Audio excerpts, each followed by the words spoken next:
What is going on, Babylonians? It's me, Songs of Rage, back with another Outriders video to bring to you, and today we're going to be looking at some potential mod replacements in case Fortress doesn't actually quite pan out the way we want it to. Now obviously it's no secret that Fortress is going to be going through a big change once this new content is going to be dropping, but yeah, we kind of need to prepare ourselves. We kind of need to be able to look into the future as to what we can actually do to be able to replace Fortress in our current builds, and what's actually going to be useful going forward for mainly Anomaly power, but obviously some of the firepower builds as well. So we're going to have a look at a few suggestions, I've managed to find about 8 mods that I'd potentially be interested in trying out, just to see if they are actually any good, and obviously once that content does actually drop, or when that big patch will be going through and Fortress does get changed, we will test out Fortress just to see if it is actually still viable, and if it's not, then at least we have something that we can potentially try out, potentially swap over to, and still have that enjoyment that we have in the game. So let's have a look at the list, let's get into it. This is obviously not a full-on list or anything like that. I'm definitely open to some suggestions in the comment section down below,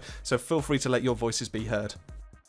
As always, make sure you've hit that subscribe button and hit that like button if this kind of content is something that you're enjoying. It really does help us out, it really means the world to us, and it lets us know that obviously this is the kind of content that you're looking forward to, and obviously we will be doing so, we'll be delving into a lot more depending on what that content will be coming when Outriders do actually drop that. So make sure you do that, and a massive thank you to everyone that already subscribed to us as well.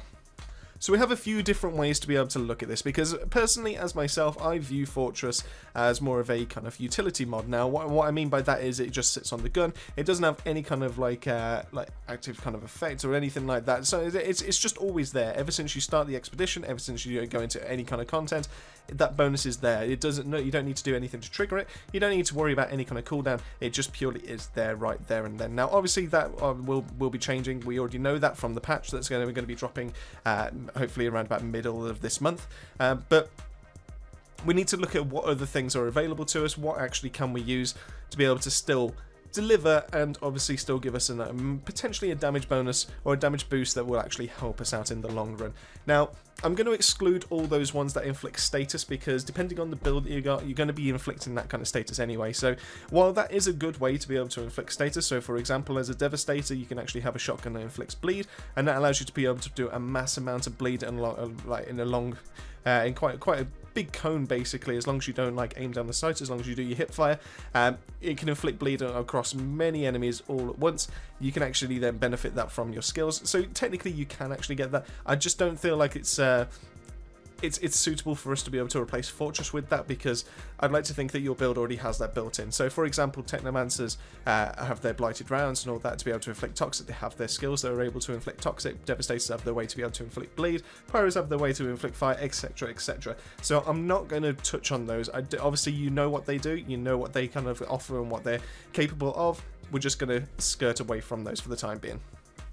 So with that in mind, my first choice is Embalmer's Rage, where, and if you don't know what the actual description for Embalmer's Rage is, where it gives you critical shots for 5 seconds after getting a kill, and this has a 4-second cooldown. So in theory, as long as you keep killing, you will actually be able to keep those critical shots up pretty much all the time. So this used to be like a main contender when the game first came out. That Embalmer's Rage was basically up there with Fortress, was up there with Dark Sacrifice, was up there with Killing Spree, and then over time it just kind of like fell off a little bit, and everyone just kind of stayed in their 2 groups of Fortress and Moaning Winds, and then obviously Dark Sacrifice or Killing Spree, depending on if you've got the survivability to be able to outlast that of Dark Sacrifice killing you slowly. So Embalmer's Rage has still been there. It's kind of been a niche pick, mainly for console players or people that like to take part in like beast levels, because some of the beasts don't necessarily have critical shots or places that you're able to land those. So it's nice to be able to get a kill, be able to trigger all your critical shots and all your multipliers that are obviously affected into your build, and just have those basically good to go. So I do think that Embalmer's Rage has a chance, has a potential to come back, but obviously this will be more for firepower based builds. Obviously there are a few builds out there that do actually rely on Fortress, where they rely on their skills as well as their guns, and that's where Fortress kind of filled that niche, that kind of niche role. And I do think Embalmer's Rage will potentially help out the firepower side of things. But when it comes to skills, when it comes to anomaly damage and all that, Embalmer's Rage isn't going to be offering you anything, unfortunately. So I don't necessarily think this is going to be a straight swap, but I do think it's something that can be considered for those kind of builds going forward, depending on what you're currently going for. Next up we have something that's a little bit more geared towards those anomaly power builds, the ones that were primarily using Moaning Winds tied with Fortress. So if Fortress doesn't really work out, then I've got the thing just for you. I'm going to go for Radiation Splash. Now, if in case you don't know what Radiation Splash actually already offers, it is kind of the same trigger as what Moaning Winds does. So reloading causes a small explosion that inflicts vulnerable and deals 122k damage to enemies within a 5-meter radius. And this has a cooldown of every 6 seconds, so it's a little bit quicker than that of Moaning Winds. So obviously you can proc it a little bit more often, but it does obviously a third of the damage of what Moaning Winds actually can do.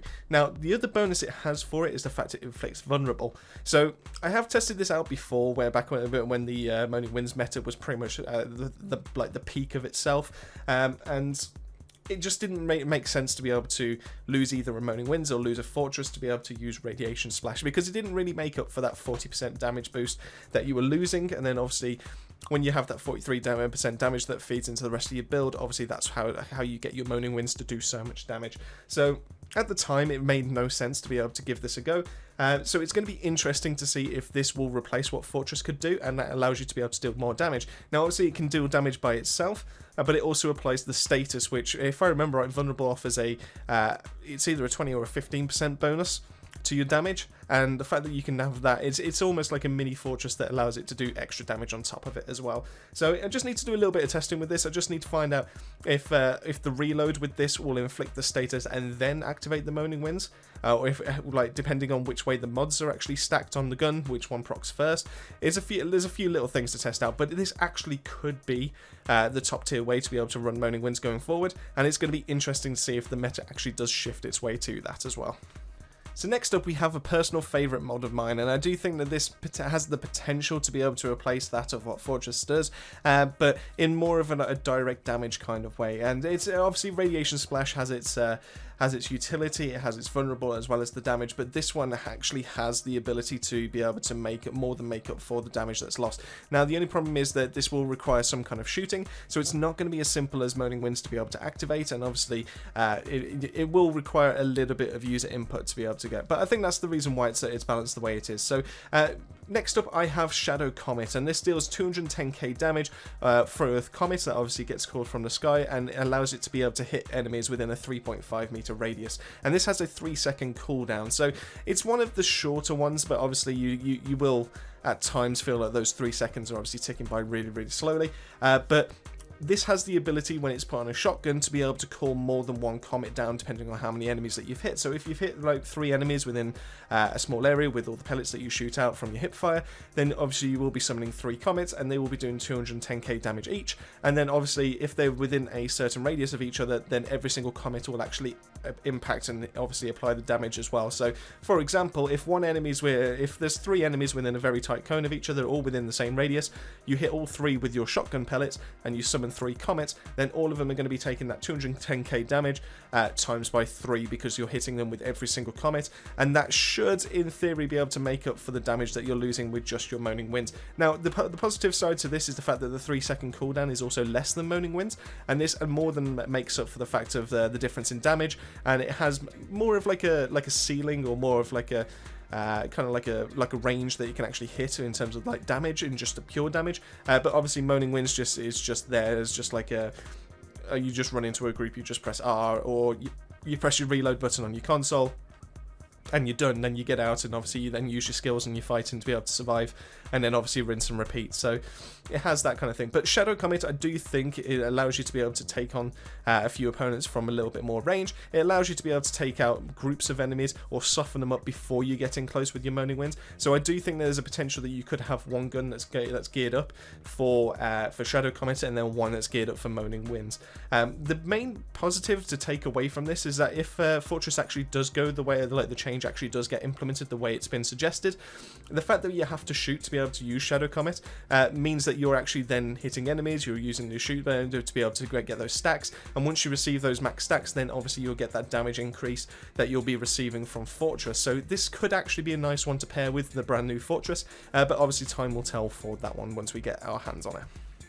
For the number 4 kind of slot, I've put something that's been recently buffed, and it actually pairs really nicely at the moment, but it does require you to be able to still keep shooting. So obviously this will be geared more having like a shotgun, because every single pellet actually will affect this one. And this is ultimate storm whip, so every single piece of lightning that gets cooled down does 104k damage, and this has a 1-second cooldown. So this has something that can continuously over and over and over again just keep summoning those lightnings. And if you're using like a fully automatic shotgun and you time your shots quite right, you have a big magazine, you've got your shots spread out quite a range. Every single enemy that's being hit with the pellet is then being hit with the lightning. It's a great way to be able to spread out damage. Now, you're not going to see the damage numbers that you do see with Moaning Winds, but this actually does have an ability, for the fact that it's more damage, or it has the ability on a shotgun anyway to be able to hit multiple enemies on a 1-second cooldown, and it's not an eighth of the damage that Moaning Winds can do. Then this has the ability to actually be able to do more damage in the same space of time that Moaning Winds does. Now, obviously, Moaning Winds is more of like a burst kind of DPS. It has that one hit factor to be able to do so much damage, whereas this will be a continual over time kind of thing. But this has like more of an ability to be able to hit those higher numbers than Moaning Winds actually would do. And same again with like Shadow Comet, because you're shooting these to be able to actually deal that damage. It actually opens it up to the potential of being used with Fortress to be able to get that extra damage. Well, obviously you've got damage reduction coming in, and obviously it gives you greater damage put out once you hit those max stacks. So it's a potential. It's one to keep your eye on. It's one that's going to be on my radar anyway, just to be able to test out. But I'm saying, just because it's on a 1-second cooldown, it has kind of like a lower damage, doesn't mean you should be sleeping on this mod whatsoever. And then lastly, for the tier 3 mods, there's another personal favourite of mine, which is Grand Opening. Now, Grand Opening recently got amended along with Scrap Grenade, because these two were working incorrectly, and quite rightly so needed to get fixed. Just in general, I mean, as fun as it was still not the way it was supposed to be used, and obviously was not the way that it was intended in the first place, so they did need amending. But Grand Opening does a 258k damage on the first shot, so after every single reload, you get to have that explosion that obviously hits as soon as you hit someone with any kind of pellet, any kind of bullet. Activates that and obviously deals damage within a certain radius. And this has a 1-second cooldown, but obviously this is more limited due to the fact of your reload for your current gun. So if you have something that's 1.5 second reload, then obviously it's a 1.5 second cooldown really. Obviously if it's like a 2.2, the reason why that cooldown is pretty much there is for mainly the ammo replenishing ways. So for example, Toxic Lead, Trick Up the Sleeve, Vampiric Mag, etc, etc. And it just allows it so it doesn't get abused, and you don't see like just consistent explosions here, there and everywhere. So it still has some kind of cooldown, but it's pretty much negligible. It's pretty much neither here nor there, and you don't necessarily need to worry about it. The reason why I think this is a good mod is you can carry on shooting as normal, or you can actually just use it to be able to spare your ammo. So for example, if we were to pair Grand Opening with that of Moaning Winds, for example, you have to reload to be able to then get this mod to trigger.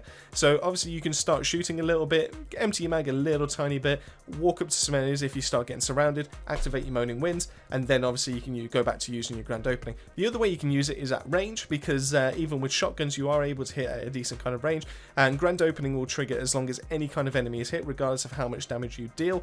So on that first hit on any kind of enemy, you trigger that explosion, and then you can reload, and then you can fire it again. So obviously it allows you to be able to have a little bit more of a recycling, allows your ammo to go a little bit further, and allows you to technically kind of deal some damage at some sniping ranges as well, just by using Grand Opening. So I do enjoy Grand Opening. I do think it's better than Scrap Grenade, just because it's much easier to be able to hit, it's much easier to be able to aim, because you don't have to worry about arcing or anything like that, and obviously this can go as far as possible, and it just has no travel time whatsoever. As soon as that bullet hits, that's it, it's triggering. So I think it has the potential to be a replacement. I do think it has that kind of chance, but it'll be interesting to see if it actually does pay off in the long run, and it's definitely one that I'm going to be keeping my eyes on for sure.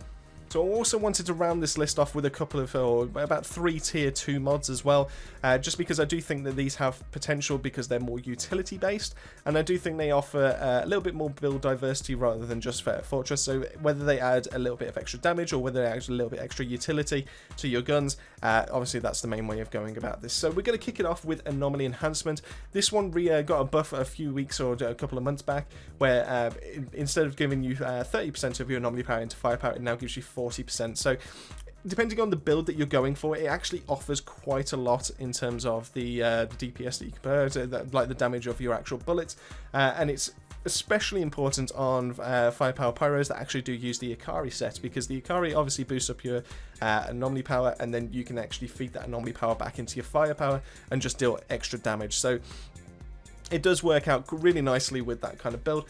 It doesn't work for every build, mind, but I think that's the reason why it's a tier 2 mod. But essentially every single time you use this, you always get a boost to your Firepower, and if you are going to be going for any kind of like Firepower build, you definitely can't really go wrong with this. There are obviously going to be better solutions, but it's never going to be a bad choice. For example, I know I managed to get away with running my Firepower Technomancer for a while using this instead of Dark Sacrifice or Killing Spree, because I hadn't unlocked those just yet. So you can definitely get away with this for the time being. That's what I'm trying to say. So definitely don't sleep on that mod. It's definitely something just to be able to keep your eye on. And obviously, if you are looking for any kind of like Firepower boost, this one definitely could help you out a little bit. And then lastly, I'm going to group these two together, because both of them basically reload your gun, and that's the reason why I'm giving some kind of utility, because I do think with the Fortress change we are going to actually start seeing our guns fired a lot more frequently as well. So we have Perpetuum Mobile and we have Clip Roller. So Perpetuum, where you get kills with less than 35% of your mag remaining, gives you the replenish of your full mag, and Clip Roller, when you have less than 50% of your mag and you do a combat roll, it reloads your weapon as well. So it's not much in terms of like adding anything to your kind of like build, anything to your DPS or anything like that, but it does consistently keep your mag topped up. And if you are looking to potentially use Fortress as some kind of like mod going forward for Firepowers, or just being able to give yourself a little bit of a defensive boost or anything like that, it's going to be good to be able to keep your mag fully replenished. I'm not saying this is the best way to be able to run any of those kind of builds, but I do think that these utility that these two mods can offer actually shouldn't be something that can be slept on, and we shouldn't really just be looking past them. They're definitely there, they're definitely usable, they're definitely quite useful as well in certain situations, but obviously there are better things as well out there. Granted, that because they're tier 2 mods, and because obviously there are much better tier 3 mods. So that's my list currently. I do think it's there might be a couple that I might be missing and might be sleeping on, so let me know your thoughts and just write those down in the comment section down below. And that pretty much wraps up the video that I currently have for you. I think those 8 mods are going to be something that have the potential, have the chance to be able to replace that of what Fortress currently does. I'm not saying it's going to be able to increase our DPS or anything like that, because obviously Fortress was very unique in what it currently did. But it's obviously these gear are like decent choices to be able to follow up on that, just in case that Fortress does not pan out the way that we want it to, and just in case the shooting mechanic isn't something that we're interested in actually doing to be able to help ourselves. So definitely keep an eye out. If there's anything that you feel like I've missed, if there's anything you would like to be able to add to this list, make sure to put those in the comment section down below. If there's any good ones that I do actually notice, I will happily pin those on this video as well, and we'll definitely get like a small list together, so that as soon as any kind of like new content or anything drops, or as soon as that change to Fortress actually happens, then at least we all have something that we can come back to be able to look at what kind of mods that we can actually use, and it's almost like a quick list or a quick reference that we can actually always just come back to and help ourselves too. Massive thank you as always to our Babylonian family, and if you want to just take part and obviously get your name in at the end of every single video, all you have to do is just click that join button that's found next to the subscribe button, and it really is as simple as just 99p a month just to be able to get yourselves up on one of those screenshots as well. And that just pretty much leaves me to say thank you all so much, and keep yourself safe, keep yourself well, and I'll see you all on that next video.